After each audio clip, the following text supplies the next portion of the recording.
Bonjour à tous, donc aujourd'hui vous allez étudier les caractéristiques du message nerveux. Bien que ce soit un TD, je préfère que vous le fassiez en demi-groupe, ça sera plus confortable pour vous.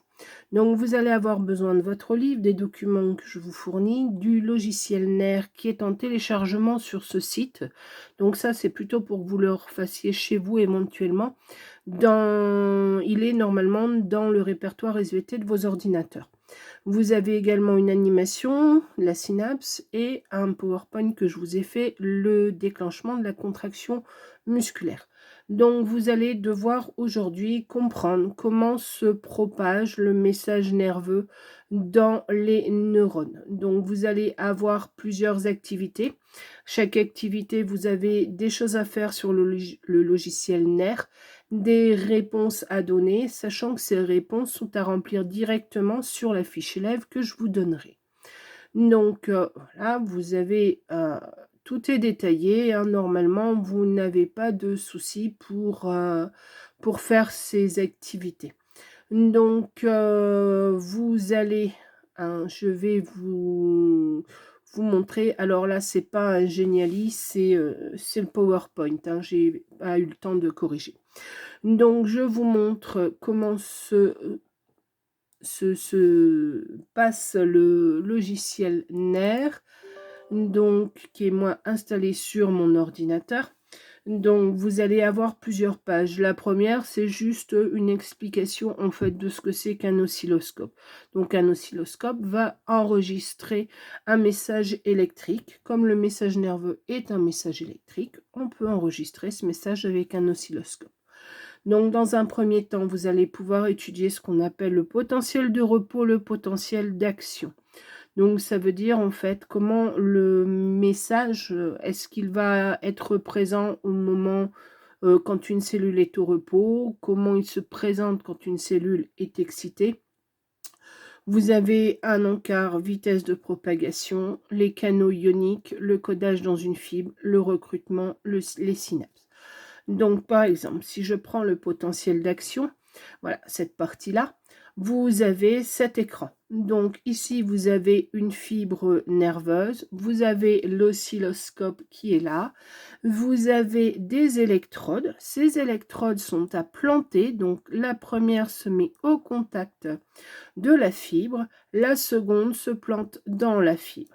Et là, vous constatez en fait une modification de la valeur du potentiel. Donc, si je recommence, vous voyez que, hop, ce potentiel, la différence de potentiel entre l'extérieur et l'intérieur de la fibre est de moins 70 millivolts. Donc ça, c'est ce que l'on appelle le potentiel de repos. Vous allez ensuite appliquer des stimulations et vous allez observer. Alors là, il faut vraiment éventuellement le refaire plusieurs fois. Vous allez observer ce qui se passe à ce niveau-là, mais en même temps ce qui se passe là. Donc le mouvement de cette petite flèche est très important. Donc je fais une première stimulation, je fais une deuxième stimulation, je fais une troisième stimulation. On augmente l'intensité de la stimulation. Puis je superpose mes trois tracés et je m'aperçois ici que j'ai un tracé bleu, un tracé orange correspondant à la stimulation moyenne et forte, mais je n'ai pas de tracé vert ou très peu là ici. Donc ces grandes tracés, c'est ce que l'on appelle un potentiel d'action. C'est la réponse du neurone, de la fibre nerveuse à la stimulation.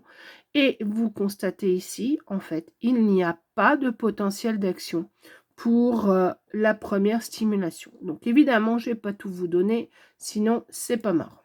Donc vous allez ainsi pouvoir faire vos différentes stimulations, enfin passer de page en page. Donc ici, observez une stimulation dans une fibre sans myéline. La myéline étant une gaine ici qui entoure certaines fibres nerveuses.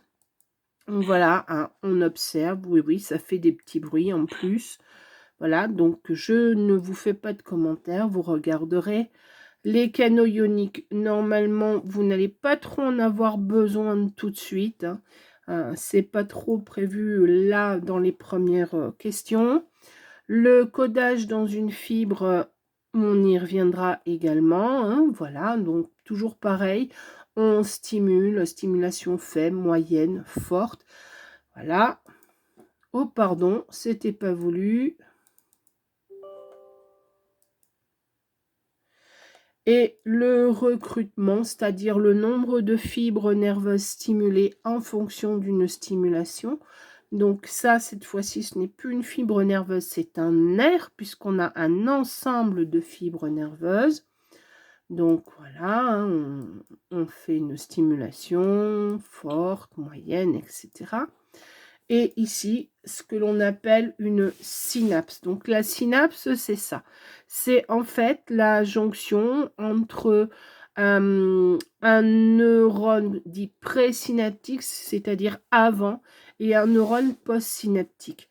Donc si on fait une stimulation, eh bien en fait, donc je vais prendre la B par exemple, vous voyez que la stimulation se déplace dans ce sens-là, c'est-à-dire du corps cellulaire vers l'axone. Ici, j'ai un premier neurone, ici, j'en ai un deuxième, et ici, c'est la membrane du troisième neurone. Donc, il n'y a rien de compliqué, tout est vraiment dans l'observation, de ce logiciel. Dans un temps suivant, vous allez devoir regarder la vidéo, je reviens dessus, qui est sur YouTube, en espérant que ça fonctionne. Donc cette vidéo qui vous donne un peu plus d'explications sur le fonctionnement d'une synapse. Donc éléments présynaptiques, éléments postsynaptiques, donc premier neurone, deuxième neurone. Donc on n'oublie pas, donc vous ne pouvez pas interagir dessus puisque c'est une vidéo, ce n'est pas une animation. Et enfin, vous allez avoir donc ce PowerPoint. Alors la musique, c'est totalement pas voulu, c'est totalement pas voulu. Donc je reviens. Donc ce PowerPoint, donc sur le déclenchement de la contraction musculaire. Donc il n'y a pas de commentaire, mais il est très facile à comprendre. Donc voilà, j'espère que avec tout ça, vous allez ne pas avoir de problème pour faire votre TD. Donc vous allez avoir aussi la fiche élève. Donc fiche élève qui est en Word, donc fiche élève que vous pouvez compléter au fur et à mesure. Donc comme d'habitude, vous pouvez faire ça à plusieurs. Je renverrai la correction à tout le monde. Il n'y a aucun souci. Donc voilà, vous avez tout ce qu'il faut pour travailler et je vous dis bon courage.